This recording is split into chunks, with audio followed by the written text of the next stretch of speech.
everyone. I'm Marco Casazza. I'm also from Lab, from University.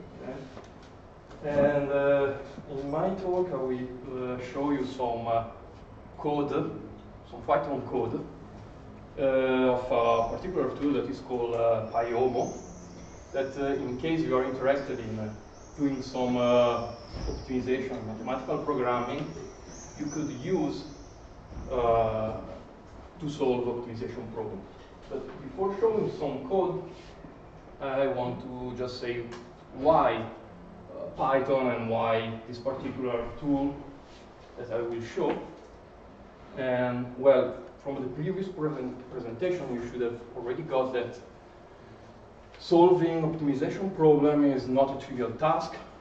It takes a lot of computing time for the solver to solve a problem, but also from a programmer, from a developer to choose the model and to implement the model. But nowadays we are kind of lucky because there are these black boxes called general purpose solver that you feed with your model and they give you a solution. Okay? So we are lucky, they work great. However, if you want to use their APIs, well, that's kind of a nightmare because they are usually hard to manage and there is not a common APIs between solvers. So if you integrate in your code a solver and at some point you want to change with some other solver, you may have to delete everything you have done so far and start from scratch. And you may want to change solver because sometimes different solver may have different performances on the same problem, or because the nature of your problem changes, because you started with a linear problem of what you thought was a linear problem, and then you end up with a non-linear problem and your solver is not able to handle that. Or maybe because well, your license expires and you don't want to pay that anymore, and you end up like that guy thinking, what are you going to do when you have to start from scratch? And the obvious solution is, okay, let's build a wrapper in such a way that we can create a model, and then our wrapper will take our model and translate it for all the solvers we want. And that's what the tool I'm going to show later, Pyomo, does. And why Pyomo? Well, there are several tools like Pyomo that basically takes the model and interfaces with the solver. I've chosen Pyomo because basically it's written in Python and you code and you communicate with it in Python, which is a language easy to read, easy to write. You should know better than I do. And it is released under BSD license, so it is open source. You can get the code at this link on GitHub. And you can read existing file like ample models and ample data, but you can also create the model and create the data using Python and Python objects. In such a way you don't have to learn a domain-specific language, and it is very easy to write a model with Pyomo. Basically, for each line of your model, you have a line of code in Pyomo, so it's a one-one mapping. And it basically supports lots of general purpose solvers, both commercial and open source, and has a nice it's a nice set of plugins that can be basically manage solvers through plugins, so you can also add your plugin to manage other additional solvers. And last but not least, is well documented, which is something that you shouldn't take for for granted.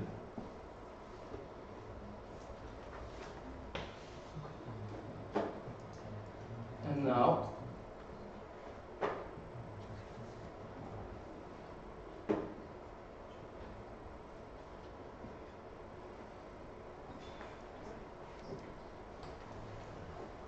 let's go to show some code. I will start. I will simply show how to implement simply models on simple problems. Not simple because they are easy to solve, but because they are easy to describe using this tool. And I will start from the Knapsack problem that Andrea already showed in the previous presentation.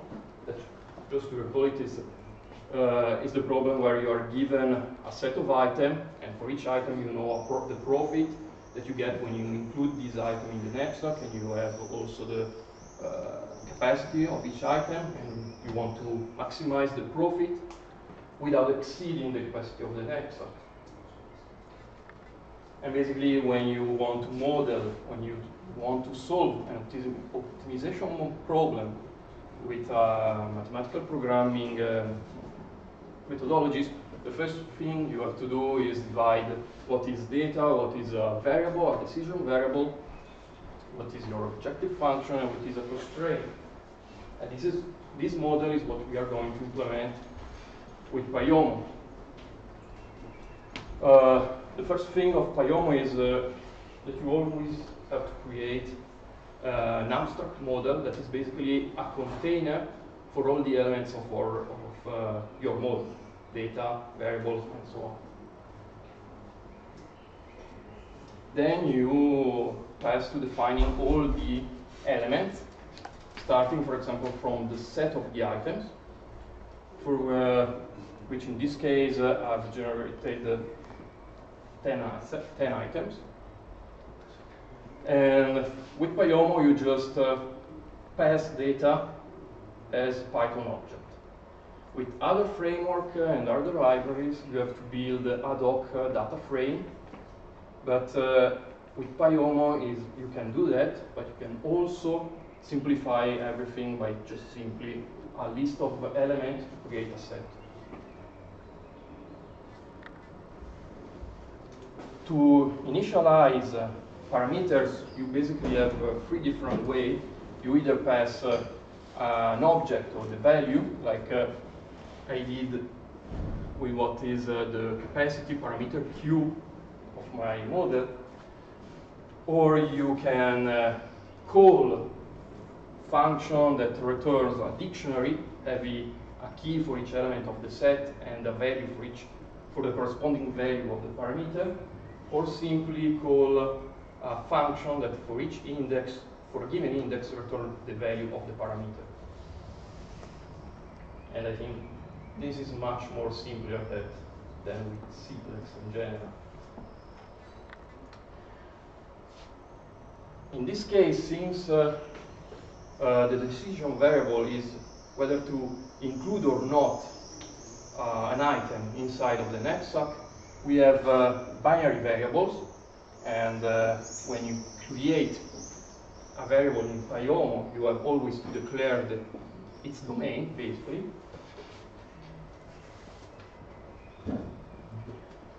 Then you can create the objective function, and as you can see, there is basically a mapping between the way the objective function is written in a mathematical language and the way Pyomo allows you to create that expression. And for each objective function, we have, of course, to declare the sense of the objective function, either maximization or minimization. And you have to pass the expression describing the objective function. The same goes for the constraint. A constraint is either an inequality or equality, and you can create an expression in Python, and you have created a constraint.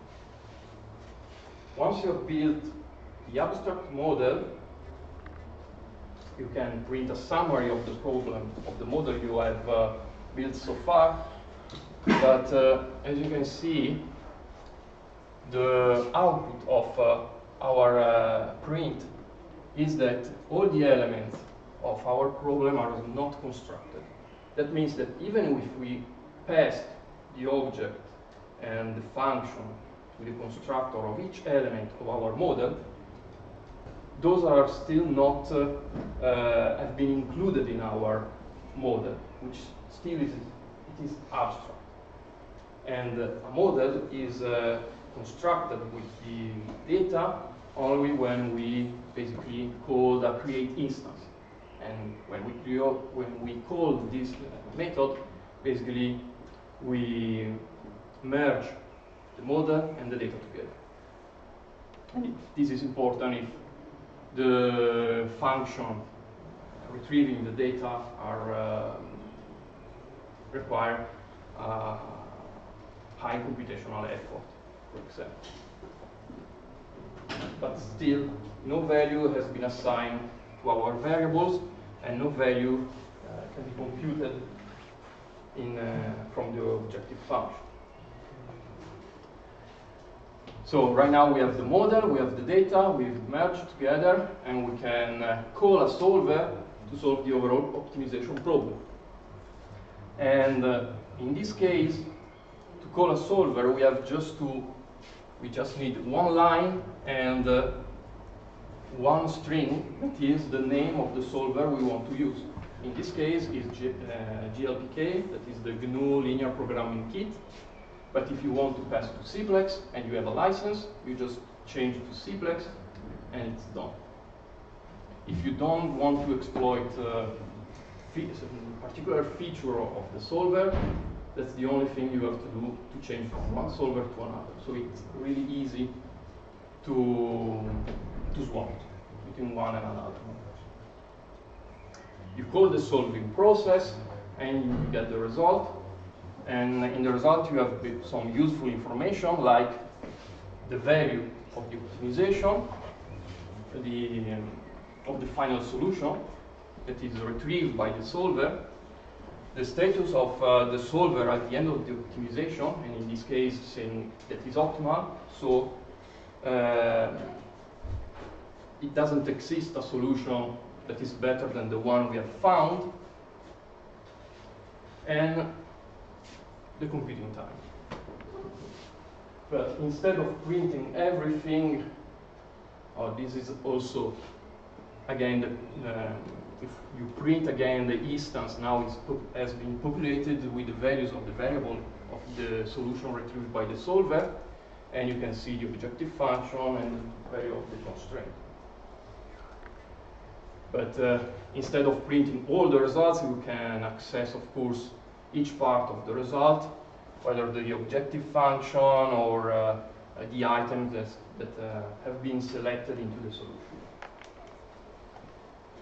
Now, one interesting thing is that once you get a model and you want to optimize the model, optimize the problem using different data, you can avoid the recreation of the entire model.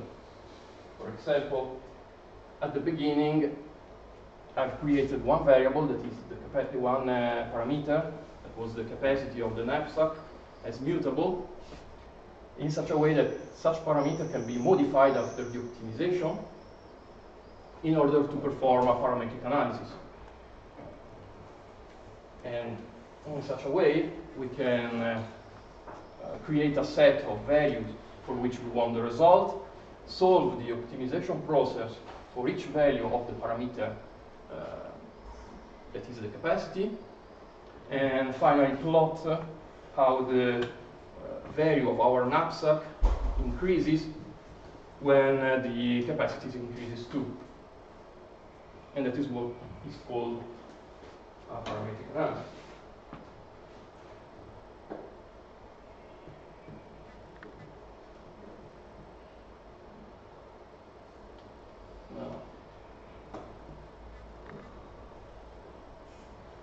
Second example that I want to show you is what I call the flight assignment problem. That is the problem of given a set of flights and the crew members of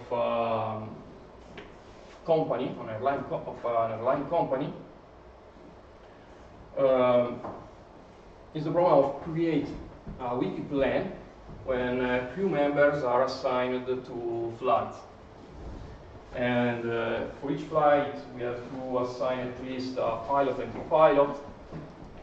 And for each pilot and co-pilot, we have a maximum amount of hours, flight hours per week that we don't want to exceed. And we want to minimize the overall cost of our wiki plan. Well, these are basically the data of our problem, all the set, the pilot, co-pilot, the flight. Of course, since a pilot cannot fly different flights that, for example, depart at the same time, we have to create an incompatibility list of flights in such a way that a pilot does not fly to incompatible flights at the same time.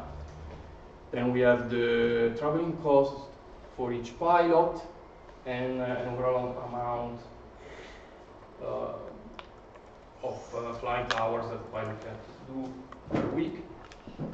In this case, variables are still binary variables and are variables assigning one pilot to a flight, and the objective function is to minimize the overall traveling cost. For what concerns the constraints, here we have that for each flight we have to assign one pilot and one co-pilot. For each pilot and co-pilot, we don't have to exceed the weekly amount of flight hours, which are basically like the knapsack constraint we had in the previous problem. And the last constraint are that for each incompatibility, the pilot cannot travel the flight that have the incompatibility at the same time. And in this case, I've read all the data from external files using pandas. And these are basically the tables that we get, the list of pilots and co-pilots, the list of the flights, each with the traveling time, and for each flight, basically the list of incompatibilities. And then a table reporting basically the cost for each pilot and flight. Still, the initialization of the model is basically the same as in the knapsack problem. So we create the abstract model, we create the set, reading everything from the file that we get with all the data, and since Pyomo easily can create easily the set by list, we can just simply take the columns from our table and pass them to Pyomo, and we then create the parameters. And in this case, as you can see, even if I define the set capital I as a set, I'm implementing such a set as a parameter that for each pair of flight as a 1 if those flights have incompatibility, or 0 otherwise, basically. Then I still read from the table the cost for each pilot. I create my two sets of variables that are both binary, and I have one variable for each pilot and flight and co-pilot flight. I define my objective function that still is just a simple sum of all the costs when I select a pilot for a flight. And in this case, in the objective function is in a minimization form. Then I create my constraint that says basically at least one pilot must fly a flight. And a pilot cannot fly two flights that have incompatibilities. And in this case, you can see that I used a way of modeling these two constraints in a different way than they are presented. Because in the abstract model, I'm saying I have a constraint for each incompatibility, but instead here I create a constraint for each pair or flight. And I use, if two flights have the incompatibilities, then the parameter capital I is 1, and then the constraint is equal to the one presented in the abstract model. In this example, modeling in one way or another this kind of constraint, implementing in one way or another, is basically the same. But in some cases, you may be forced to use this implementation. For example, when the incompatibility is not given as a parameter, but is given, but is not given at all, and it is a decision variable.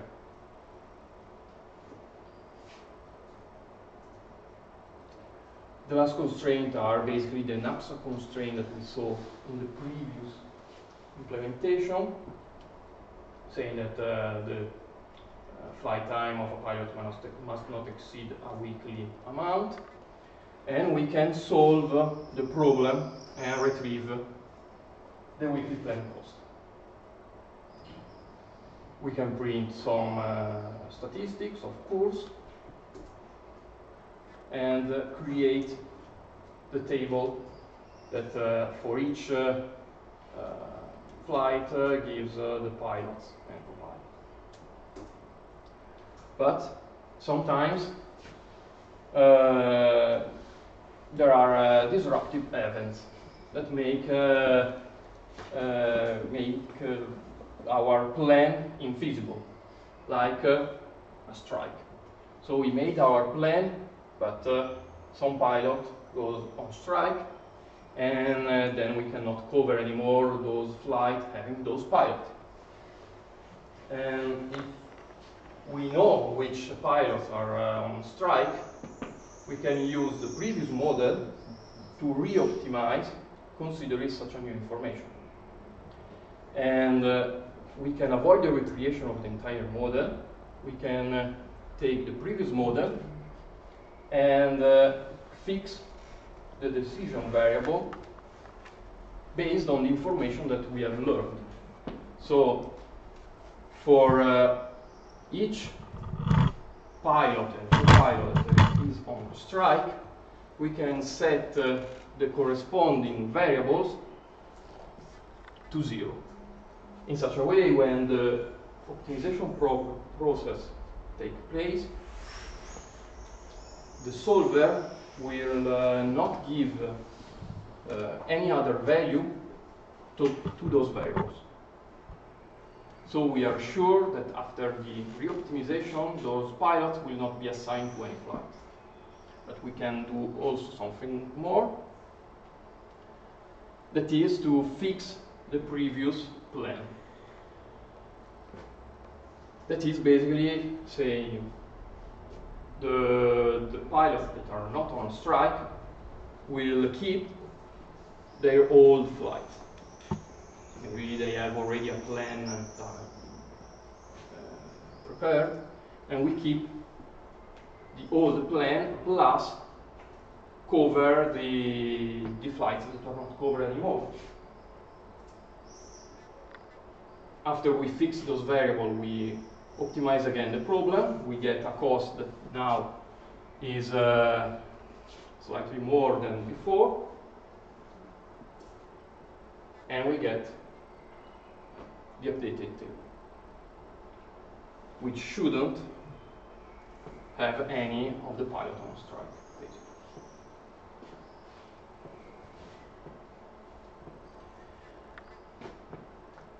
So I have also another example, but I don't know if we can do it or not, because I think it's late. Let me know. Are they available on are they Jupyter notebooks? Sorry? Are they Jupyter Yes. notebooks? Are they available? Yes, they're available on GitHub. I made a repository called OR underscore data science, so you can find it on GitHub. And if you're interested to modify or play a bit with these simple models, and this.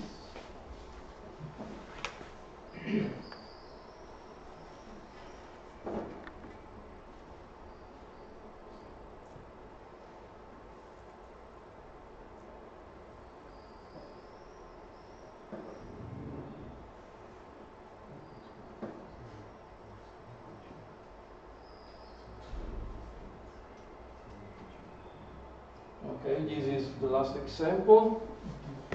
That is like an example of how integrate drones and optimization research. It is a problem where we want to supervise an area and we want to use drones because now they have cameras and they can we can move wherever we want. And but we have a limited number of drones, and we may not be able to cover all the area. So we want to place the drone in such a way that the area that is covered by our drones is maximized. Now, to simplify a bit the model, I discretize our area in a matrix of dots. And I consider that a subset of our area is covered if the dot in this area is covered too. And I also assume that drones are basically centered in the dots of our matrix. And in this figure, I reported an example of the area that is a square matrix where the area covered by the drone is the blue circle. The dots included in this area should be red and are the covered dots, while all the other are not covered. And our objective is to maximize the covered area.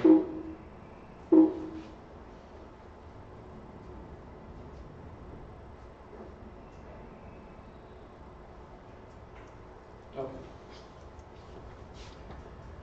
Still, we have the data that are basically the set of drones, the size of the matrix, the radius of the drones, and a function that computes the Euclidean distance between points in the area. And our variables are basically the variables saying on which dot of the area the drone is placed. That is one if a drone is placed in a specific dot of the area. And the variable y saying that if a dot is covered or not by drones. The objective function is to maximize the number of covered dots, while constraints say that drone cannot be placed in more than one dot, and one dot is covered only if there is only if it is within the radius of a drone, basically. Still, I create the abstract model in Pyomo. I create the matrix by simply creating the vertical and the horizontal axis, and then making the cross product between the two sets. Then I create a random set of drones, of 6 drones of random radius. I declare my variables that are also in this case binary variables. I declare the objective function that is simply a sum of the variable y.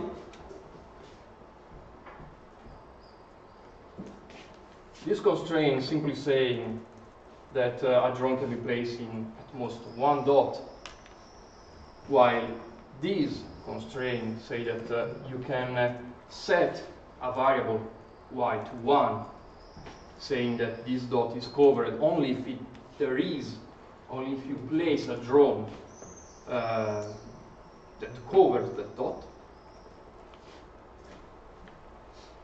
And then you can basically optimize the problem, finding that you can cover 155 dots in the area. And to solve this simple problem, GLPK took like 17 seconds. You can print some data from the solution, and of course you can plot the results in the initial matrix. Okay. And for the moment, this is everything. This is the everything for a brief introduction of what you can do with Python in the optimization field. Questions? Do you know another package like this? R package. Do you know any R package like Pyomo in Python? I don't. Yeah, there's an open source package that provides GNU interface to solvers. GNU interface to solvers. Okay. I don't remember the name, but I can do it later. There's an RGLPK package as well. But GLPK is specific solver. Yes. There's also the GNU one. Yeah, I use GNU. No. I mean, there are different packages. One is for GLPK. If you have one to use CPX, and maybe CPX has already another now. Maybe it does. Yeah, but interesting that it's GNU for all. Okay. Anyway, there's a package that provides GNU interface, like kind of like Pyomo. Okay. I don't remember the name. It's an OMPR, something like that, but I don't remember. It's an acronym. I don't remember the name now. You can find also other resources on Pyomo web page, because there are also many other tools for Python. But probably Pyomo is the one having more features than everyone else.